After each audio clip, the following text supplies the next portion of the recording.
Anne Roumanoff.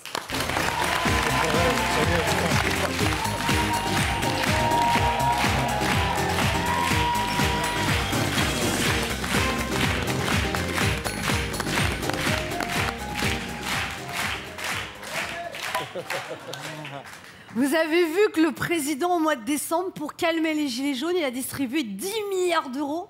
Mais le problème, c'est qu'au gouvernement, ils n'ont pas eu le temps de calculer où ils allaient trouver le pognon. Et là, actuellement, t'as des mecs au gouvernement qui font « Merde!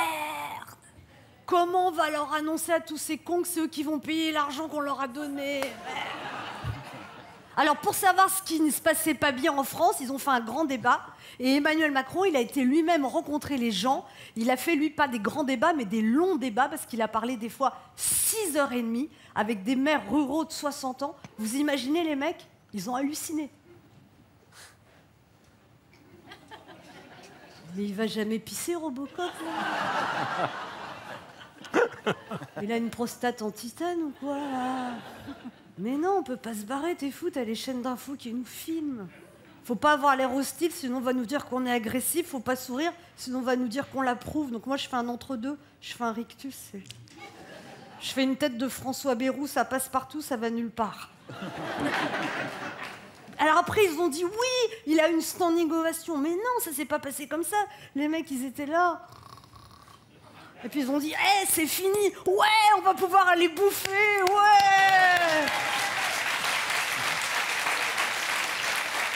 Alors, Emmanuel Macron, il a dit que le débat était constructif et intéressant. Enfin, c'était surtout intéressant pour lui, parce qu'il n'y avait que lui qui parlait.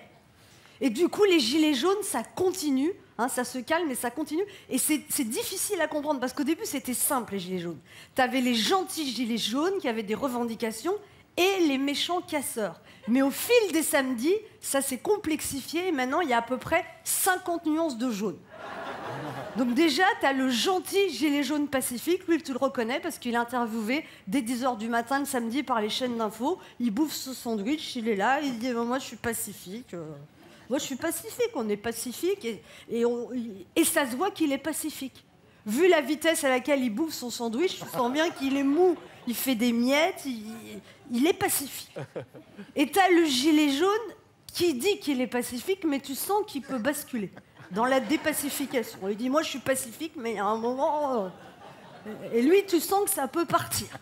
Et tu as le gilet jaune qui a prévu de ne pas être pacifique. Lui, tu le reconnais parce qu'il a mis un bonnet au printemps, qui lui arrive là, et une écharpe ici, parce qu'il doit être enrhumé, quoi. Et tu as le casseur qui est déguisé en gilet jaune, qui est habillé pareil que l'autre. Et tu as le casseur qui, au bout de 20 samedis, n'a pas encore compris que c'était mieux de se déguiser en gilet jaune. Lui, c'est le casseur un peu... voilà, il n'a pas de gilet jaune, il est en noir. Et tu le reconnais parce qu'il a amené une tronçonneuse au cas où.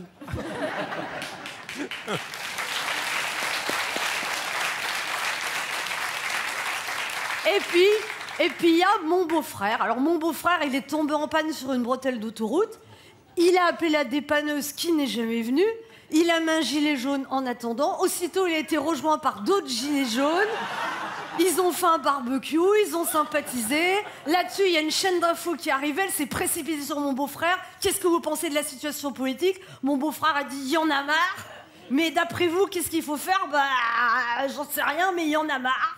Et depuis, mon beau-frère, il veut plus partir du rond-point. Ma belle-sœur est venue le chercher, il dit, non, non, je reste, j'ai des copains et j'attends qu'on revienne me filmer. Non, le problème, c'est que les gilets jaunes n'ont pas de chef. Dès qu'il y en a un qui dit « moi, je pense que », l'autre, il dit « non, c'est pas le chef ».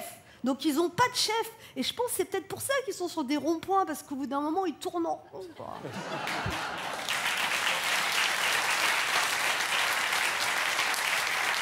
Sinon, le ministre de l'Intérieur, Christophe Castanet, il a eu un petit souci en boîte de nuit. Bon, on a le droit de se détendre, mais le mec, bon, il a fait ça un soir de gilet jaune, il va en boîte de nuit. Ah, c'est comme louer un DJ pour une cérémonie d'enterrement, c'est pas interdit, mais... Et là, bon, il picole, ça arrive, hein. Il chope une nana, ça arrive. Qui est pas la sienne, ça arrive. Mais il lui roule une pelle. Devant 10 personnes qui filmaient. Oui, moi, franchement, ça me dirait pas d'embrasser Christophe Castaner. J'aurais peur d'attraper des échardes. Il a une sacrée langue de bois, hein.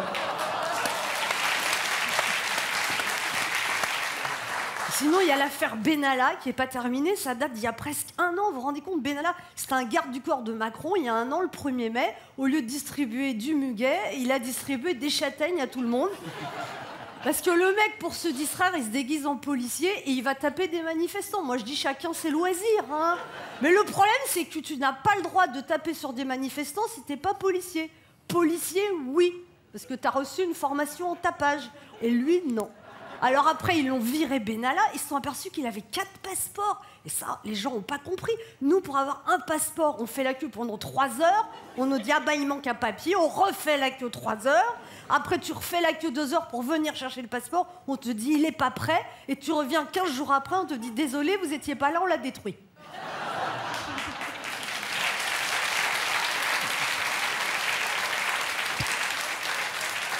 Sinon, je ne sais pas si vous avez vu pour les européennes, la tête de liste de La République En Marche est une femme formidable, Nathalie Loiseau.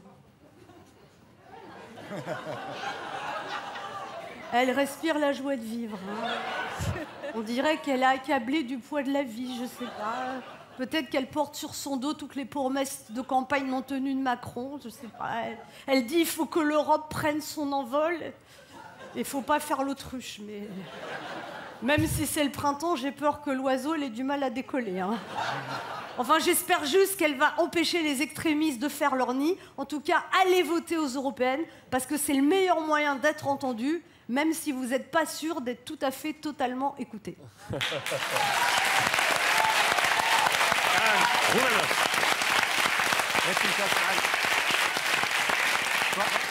Merci beaucoup, Anne. Anne à l'Olympia les 23 et 24 avril et en tournée.